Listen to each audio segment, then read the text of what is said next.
Welcome again to the Dodcast. I'm your host, Luke Dodson, and I'm talking to another Dodson today.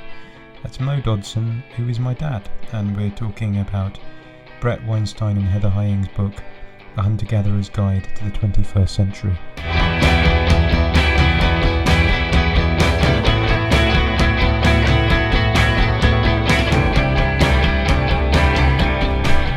Okay, so you've been reading A Hunter-Gatherer's Guide to the 21st Century, the Weinstein's book, right?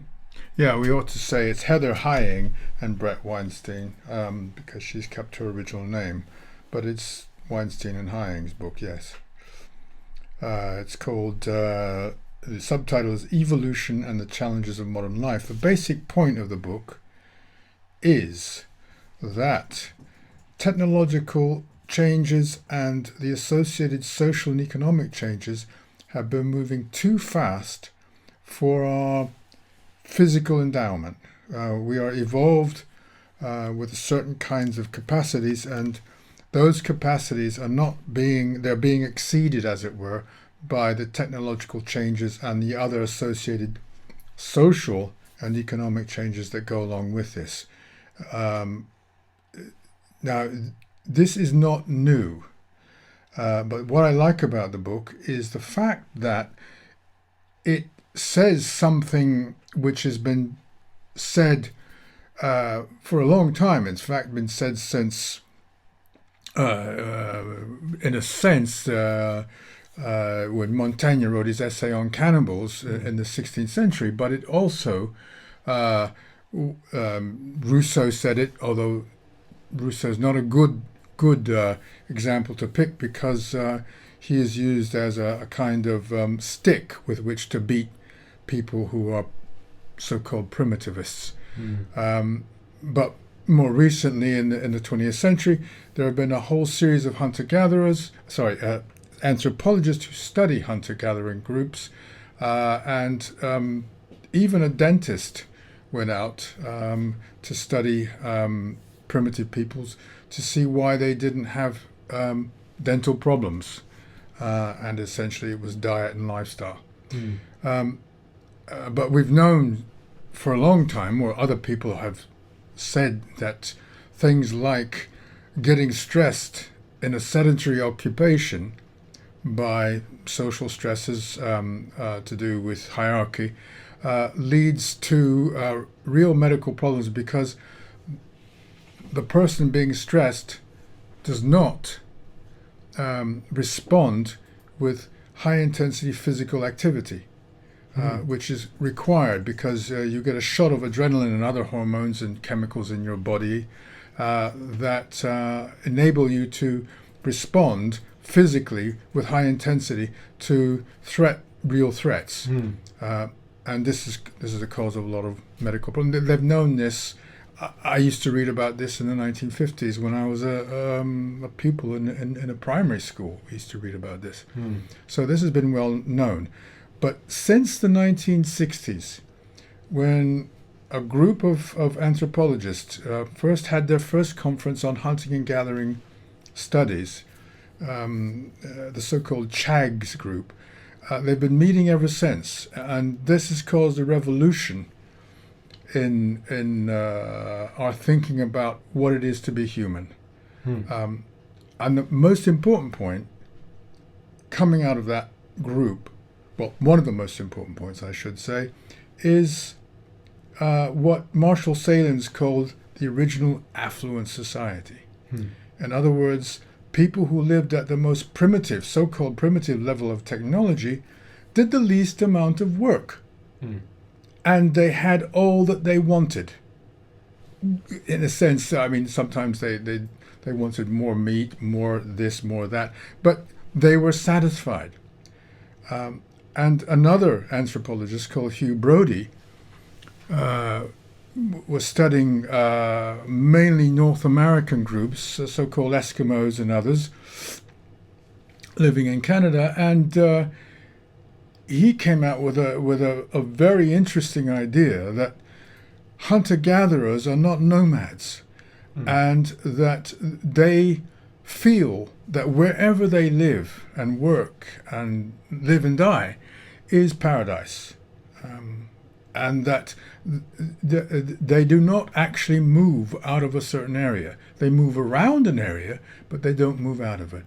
And Brodie's point was that it is when we invent farming, serious farming, not horticulture, but serious farming, that we begin to become what he calls nomads. And these peoples who are serious farmers infected, if you like, in my term, not his, the whole world very quickly. The farming techniques just spread everywhere very quickly, and they pushed the hunter-gatherers gradually to the least favorable areas of the earth. And even then, in the Arctic and subarctic, in the Kalahari deserts, the hunter-gatherers still thought that where they were was paradise. This is now, what I like about the Haying and Weinstein's book is that they come to very similar conclusions about the way in which hunter-gatherers' physical evolution has evolved them to live in a certain kind of social and economic context, but they don't come to it mainly from an anthropologist's point of view. Their references are mainly science, because they are evolutionary biologists, and they see the same thing, but they're using different kinds of evidence, not the kind of like social science or humanistic anthropology and travelogues and so on, but scientific studies, some archaeology, one or two anthropologists, or ethnographers I should say, rather than anthropologists, but they see the same pattern, which is that human beings are not adapted to live in the modern context. So coming from a biologist perspective, looking at the biological data and arriving at a different angle on the same conclusions that the anthropologists were talking about from the 1960s onwards. Yeah. Now, there are a number of things that you can say about the hunting and gathering mode of life, not mode of production, but mode of life. But they are egalitarian in the sense that no one has a right to boss them around. And this is very important for your emotional stability. Their notion of parenting is extremely liberal. They never or hardly ever punish their children, and so on. And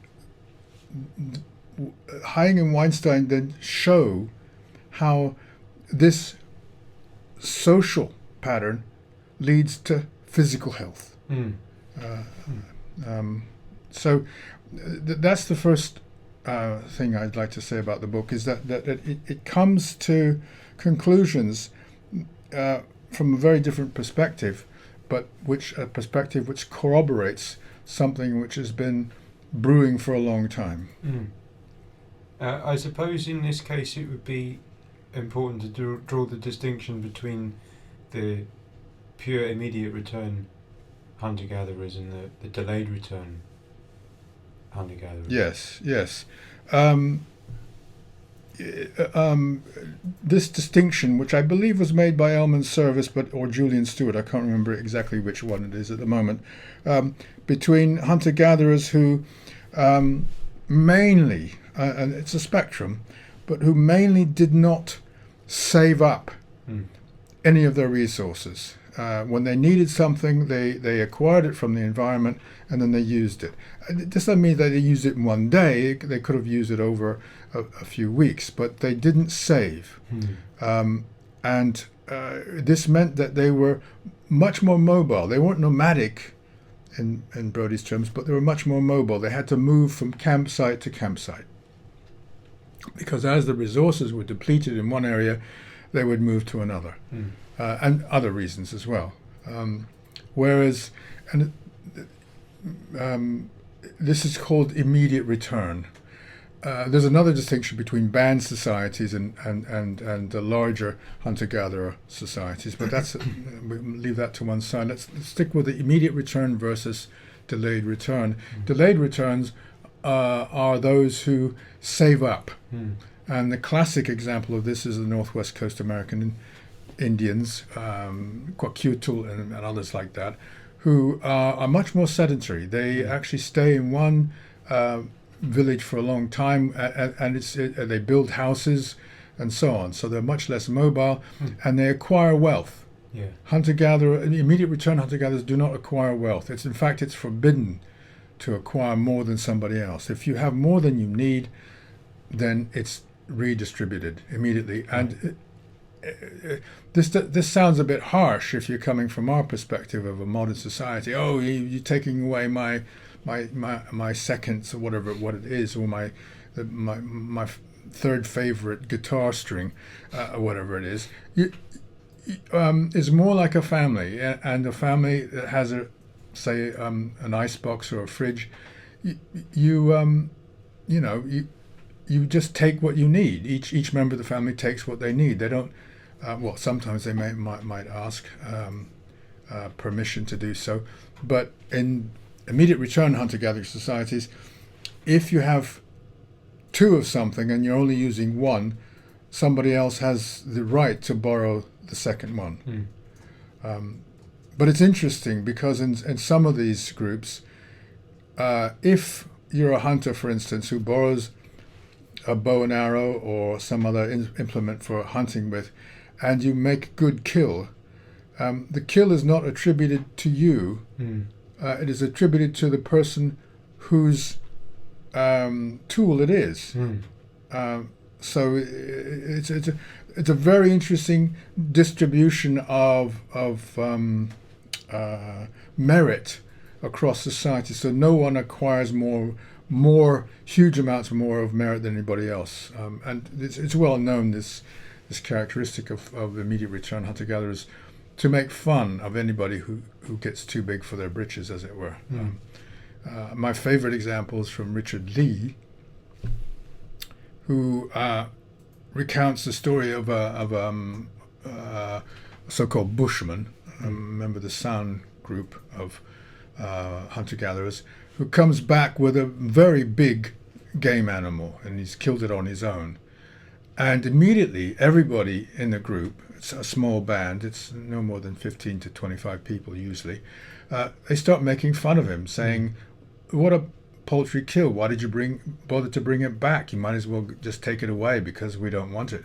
It's so disgustingly small and paltry."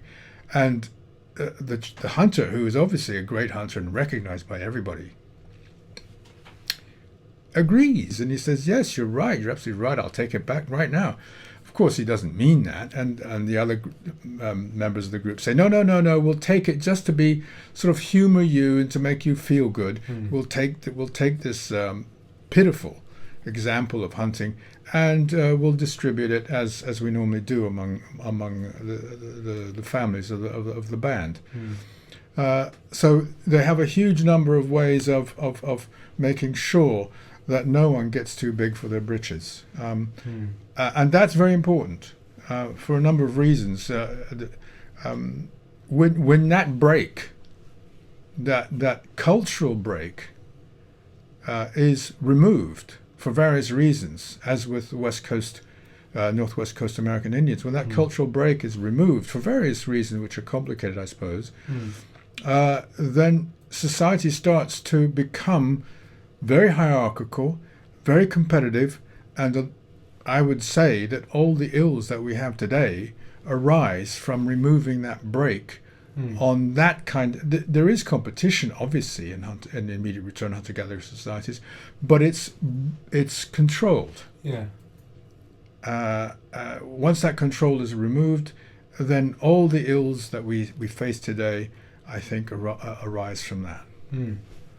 It demonstrates there's an awareness there of the potential for conflict and competition. Yeah, absolutely. Even violence. Oh, yeah. And that there's social codes that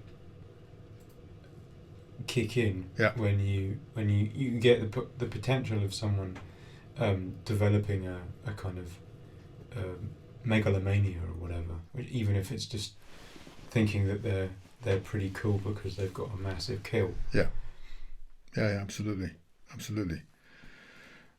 Now, the Weinsteins don't go in this too much. I mean, I'll just refresh my memory of the chapter headings yes, they talk about a number of things: food, sleep, medicine, gender differences, parenthood, childhood, training to become adults, and all of this is from an evolutionary biological point of view.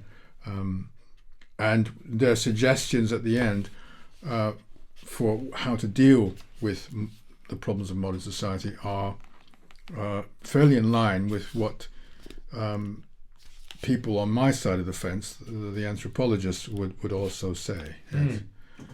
So, but it's not quite the same as anthropology, but it is really very interesting book.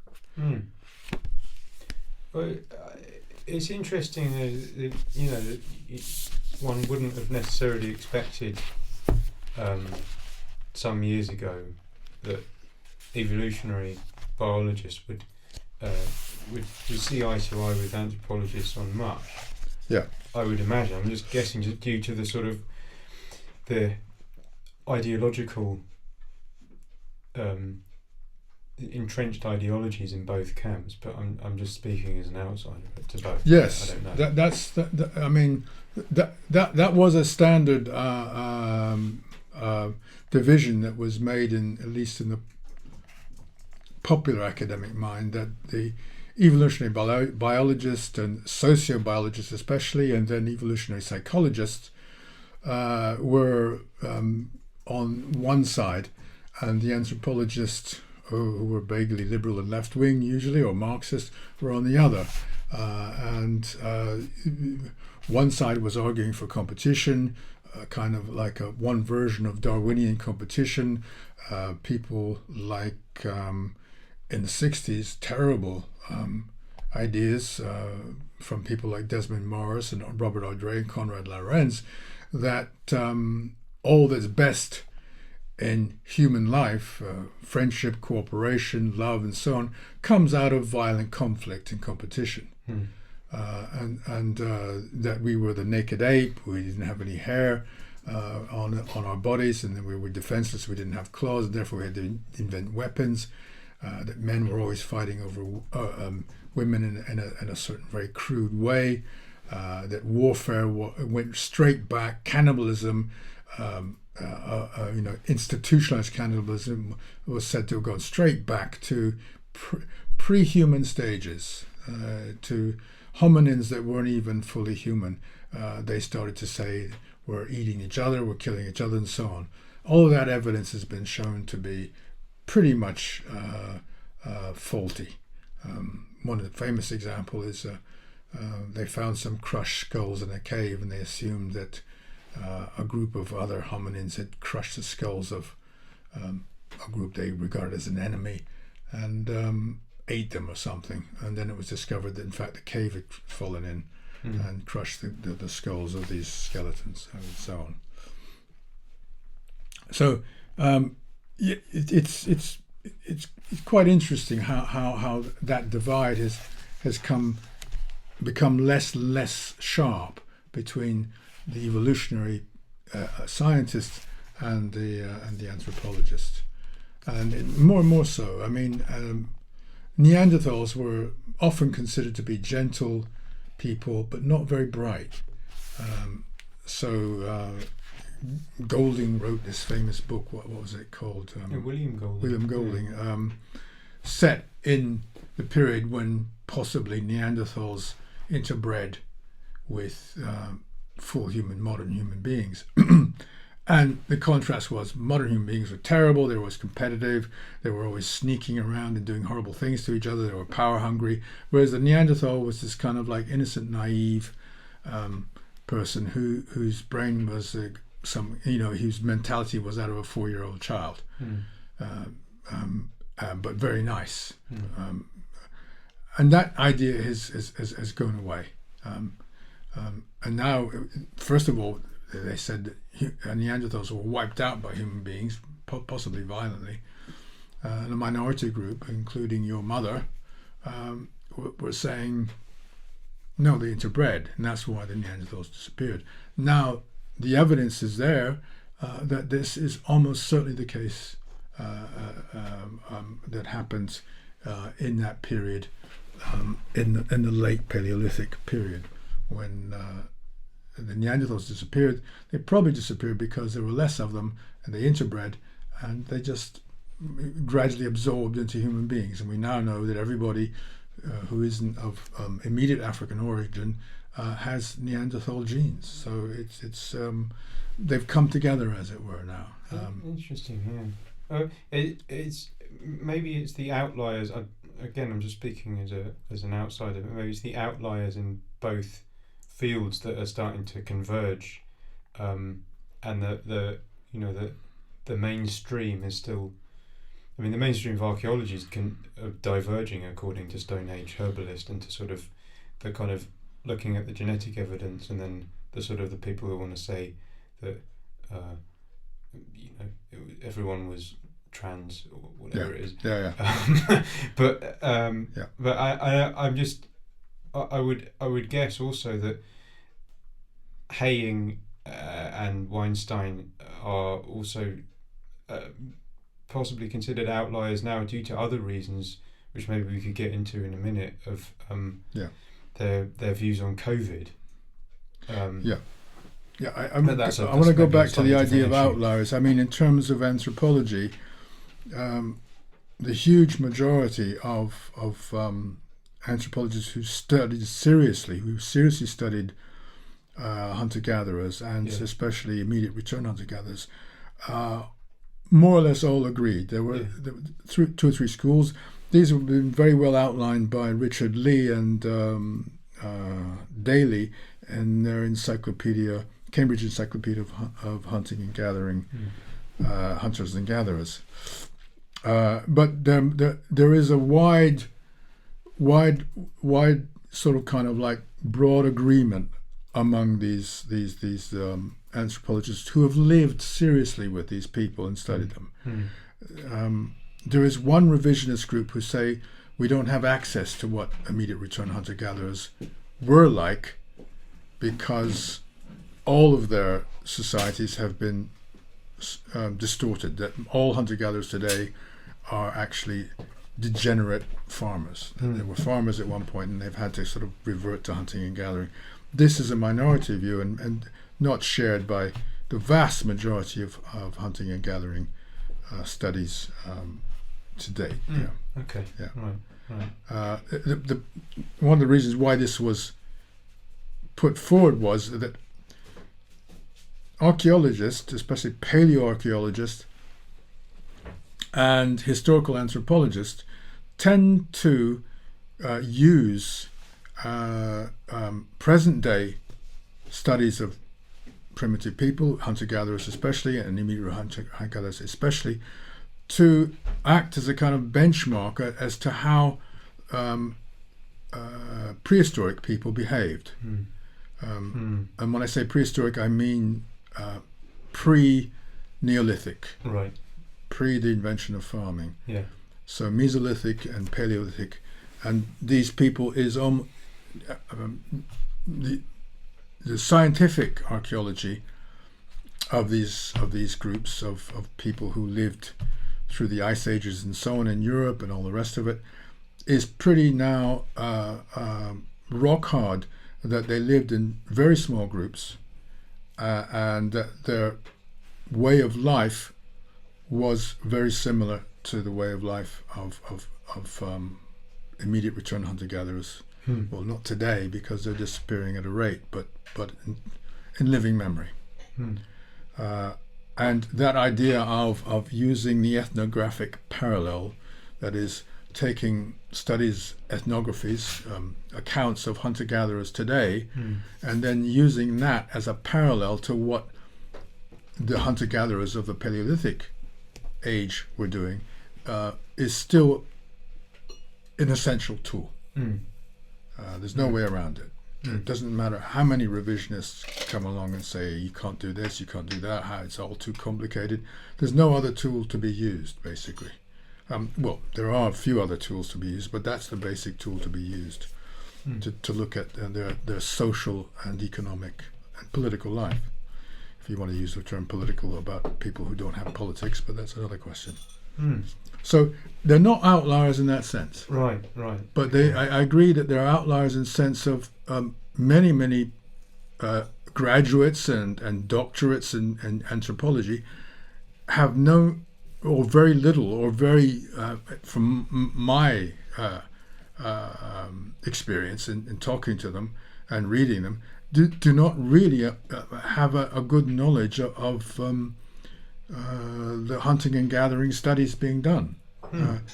I call them the CHAGS group, CHAAGS, which means Conferences of Hunting and Gathering Societies, and they meet every 2 to 5 years or so on, and their papers are very important. And the CHAGS group, I think most anthropologists that I've talked to, unless they are specialists in hunting and gathering studies, don't actually know much about it. They actually don't know. And if you extend the net wider to sociologists, well, the number of sociologists who I've read who have any knowledge of hunting and gathering societies is pitiful.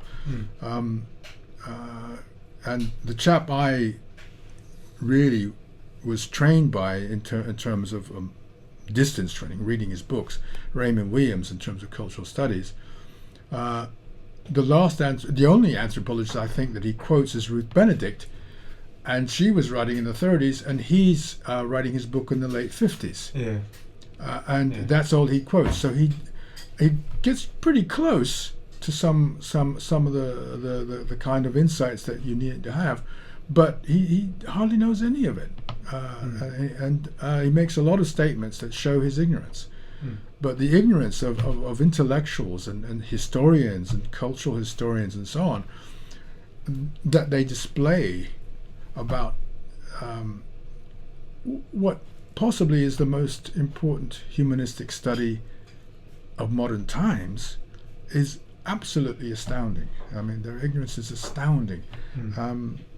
And it's quite interesting that Weinstein and Haying, or Haying and Weinstein, don't quote that many anthropologists. Right.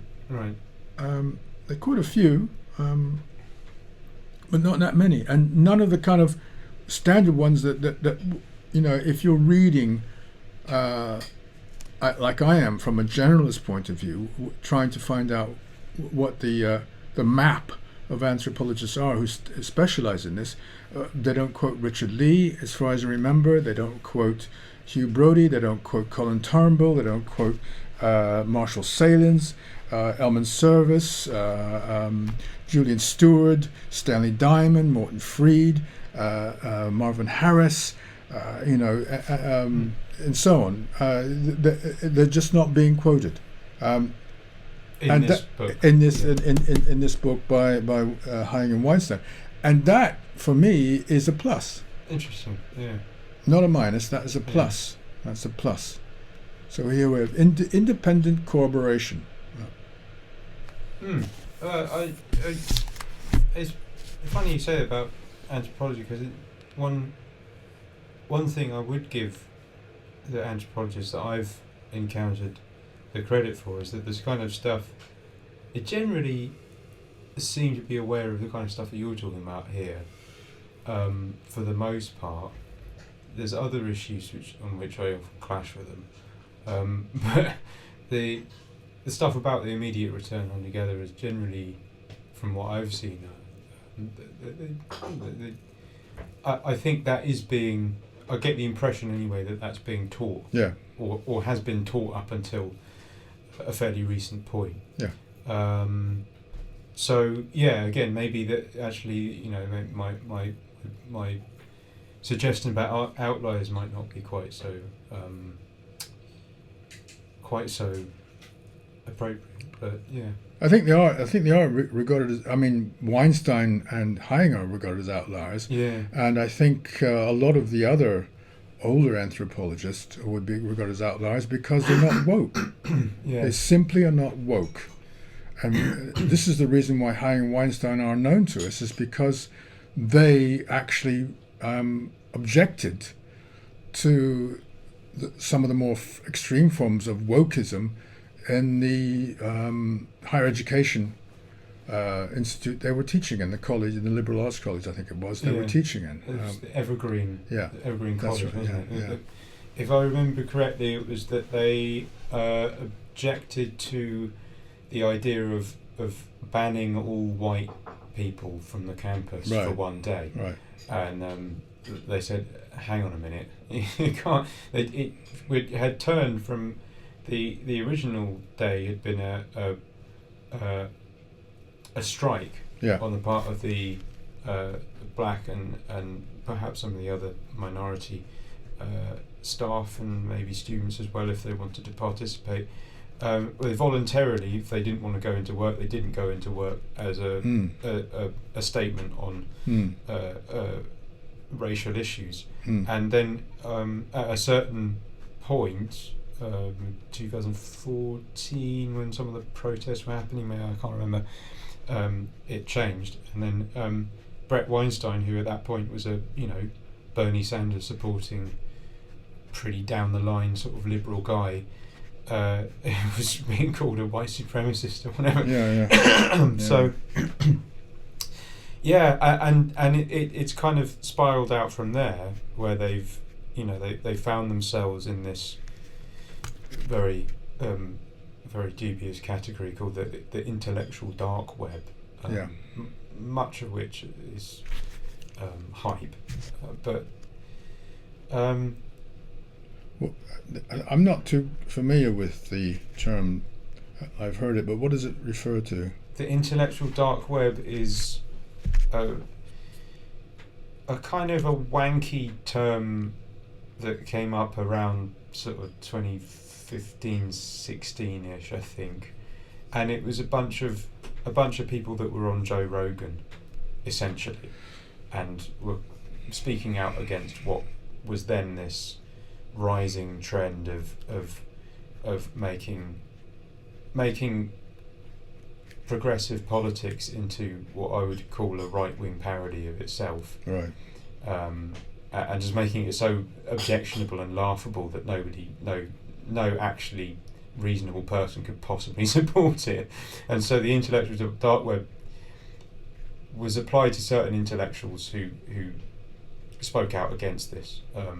Some of whom were in the university system, like the infamous Jordan Peterson. I find this very, very ironic, because in the late 60s, when I was an activist in left-wing groups, especially left-wing groups to do with Third World Studies, there was a movement in the universities to what we now call deplatform certain speakers if they were right-wing. If they were going to say something about capitalism is a good thing, they must be banned from the platform. And again, there was a division among the left at that point, among those of us who thought this was against our ideals. The idea was to let free speech happen.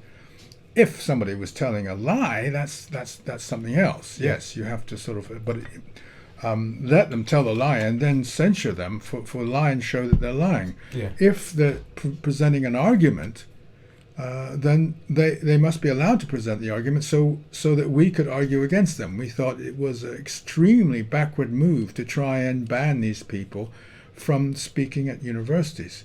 And we were shouted down. We were literally shouted down, oh no. And it would come from a ragbag group of Stalinist Marxists, Marxist-Leninists, or the same thing, Maoist Marxists, and so on, who would just say no, and you can't allow this. This is counter-revolutionary. And we were regarded as being softies because we thought that these people should be allowed to speak so that we could argue against them. And now, the so-called liberals in America are adopting this kind of like Stalinist approach to saying you mustn't say these things because we believe that they're not true. And basically, it's nothing to do with truth and falsehood in that factual sense. It's about arguments. It's about presenting an argument about what is the most likely hypothesis, what is the most likely theory, what is the most likely way forward, and then let us have a discussion, a dialectic in Socratic terms, a true dialectic, where the object isn't to win the argument on one side or the other. The object is to find out the truth. And you can't have a dialectic without the opposing sides. It's absolutely crazy. It's absolutely crazy. Yeah. And of course, the Weinstein and Haying have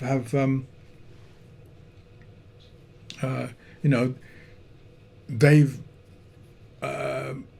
broken this unwritten rule now, this puritanical rule that you mustn't go against wokeism.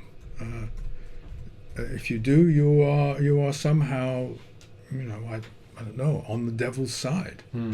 And this makes them outliers. Yeah. Well, it seems like they've stirred up the hornet's nest a few times now, because the book that we're talking about has been given some quite harsh treatment in the mainstream press. Well, the interesting thing is that I when I DuckDuckGo or Google the book for reviews, I don't get very many serious reviews. It's mainly sort of local newspapers and so on, local rags that are pretty.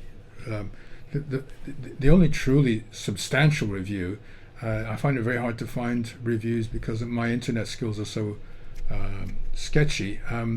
Academic reviews. There must be academic reviews, but I would like to see them. But the only serious review was a review in The Guardian in September of last year, September 21, by someone called Stuart Ritchie, who is a psychologist. Admittedly, he has done some studies where genetics are involved, so he possibly has some good understanding of it. But his review is, I have to say, abysmal. I mean, it's just all over the place. I mean, he points out a few things that Haying and Weinstein could polish up on, but by and large, it's full of specious statements and the most absurd things. And he ends up the whole thing by saying, where has all this evolutionary reasoning, forget that, this led Haying and Weinstein? In the past months, they have distinguished themselves as some of the most credulous proponents of COVID pseudoscience. That's one of the most incredible statements I've ever heard about these two evolutionary biologists, who look at the real data, who are very measured in their analysis of it and so on. Not only has Weinstein spread dangerous misinformation about mRNA vaccine safety, he has merely quoted the VAERS reports in America and the other similar adverse reaction reports everywhere else. And he countered, there's an argument being put forward that the VAERS reports of adverse reactions are not reliable because it relies on individual patients reporting subjectively on what they've experienced after having the vaccine. And that's not reliable. But the VAERS report is the only thing that you have in America. The yellow card system in this country, or whatever it's called, is the only system we have in this country for recording adverse events, and has been used in the past for such a thing. You take into account that there's some subjectivity in it, but the actual estimate is that these adverse reaction reports represent a fraction of the real adverse reactions, 10% maybe. Okay, even if they're all wrong, even if all the various reports are wrong, why are there huge numbers of more reports after this vaccine than there were after other vaccines and other remedies?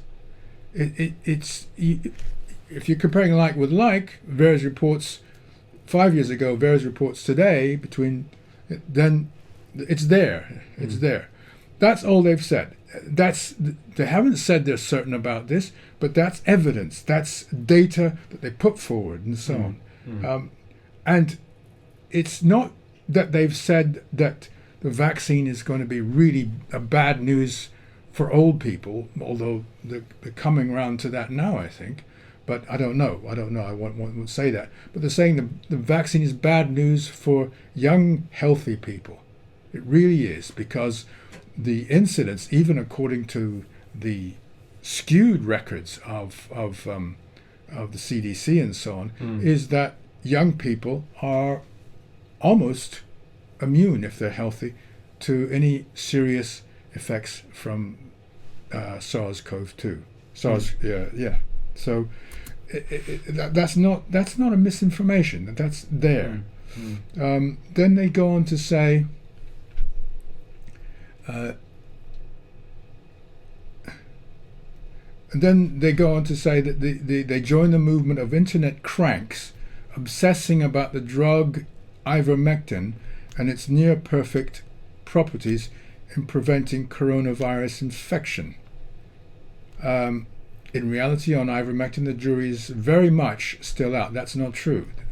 The evidence isn't hard, but what the Weinsteins have been mostly talking about is vitamin D deficiency, and no one disagrees with that.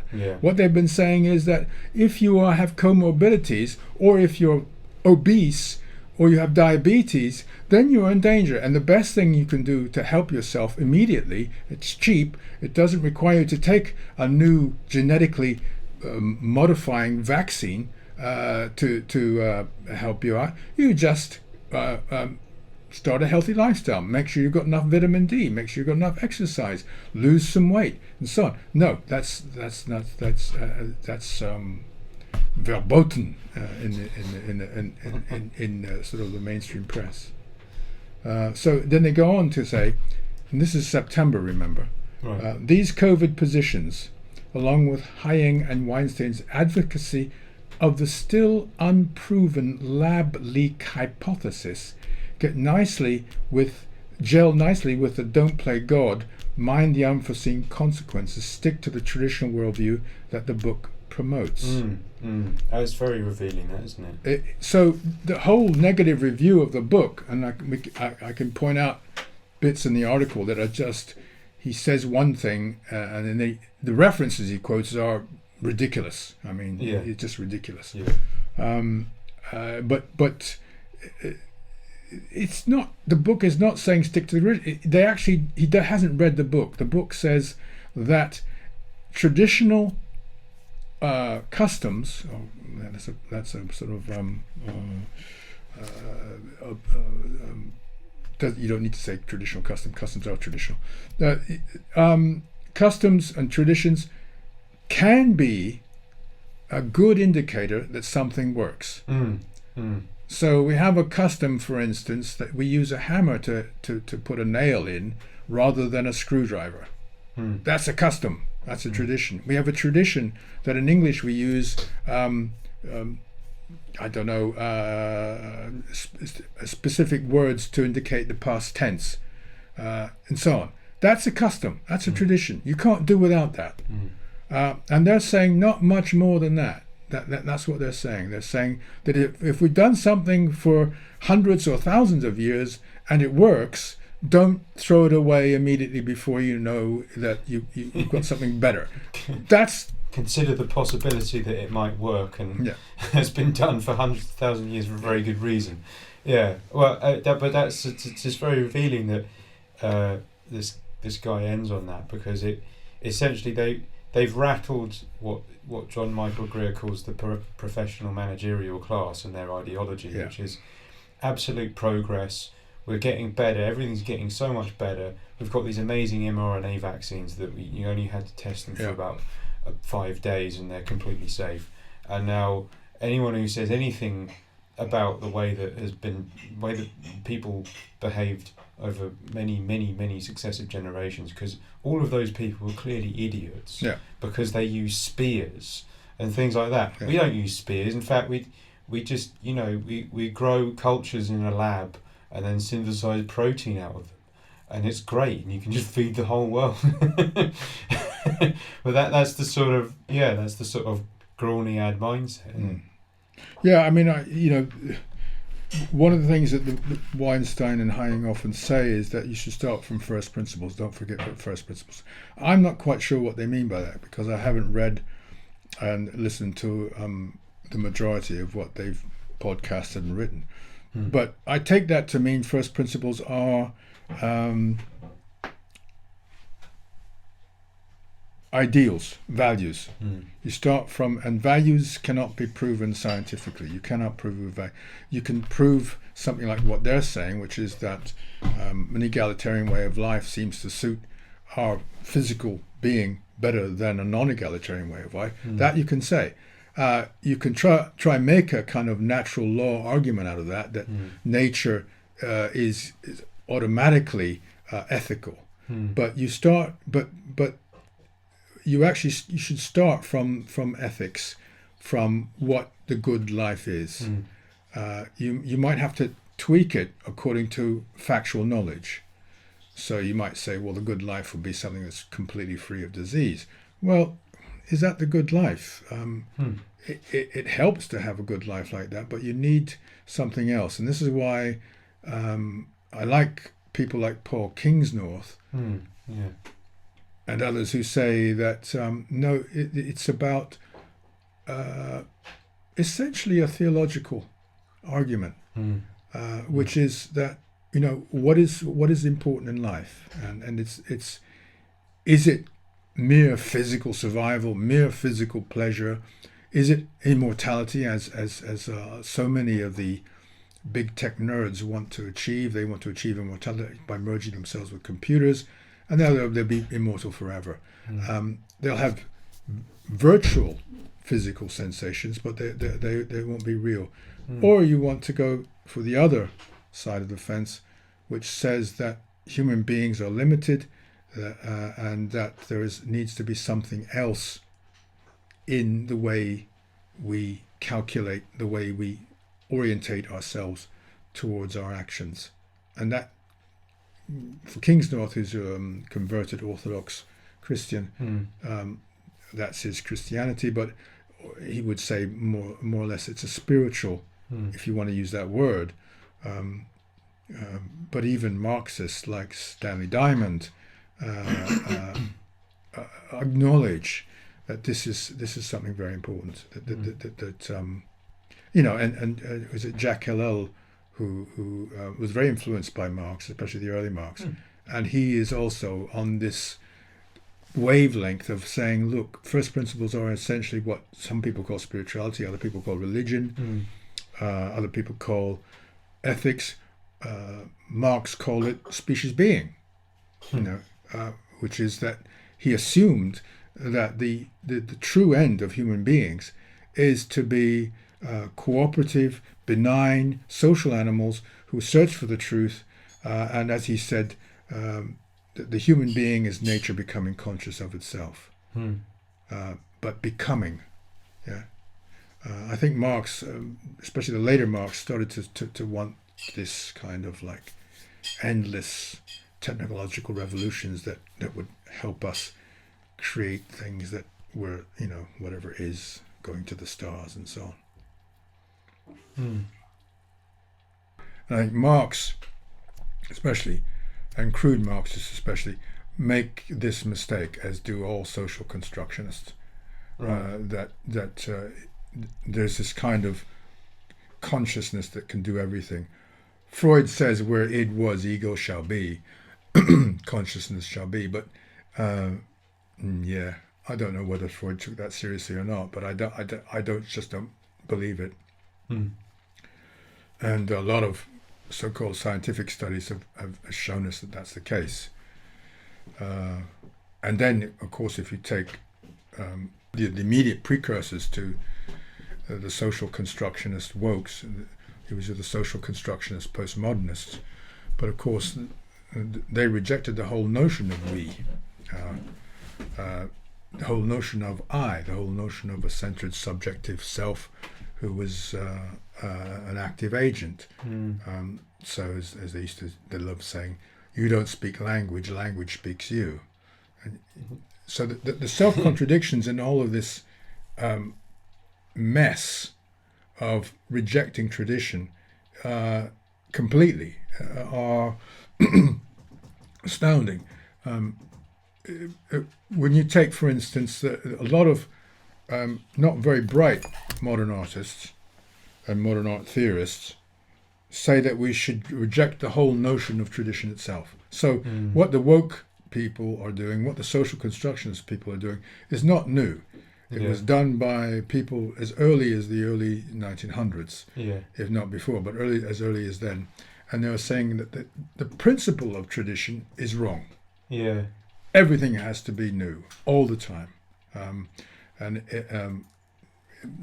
That led them to all kinds of problems because, if everything has to be new, then every statement has to be new. You have to use new language to make every statement. You're just going crazy.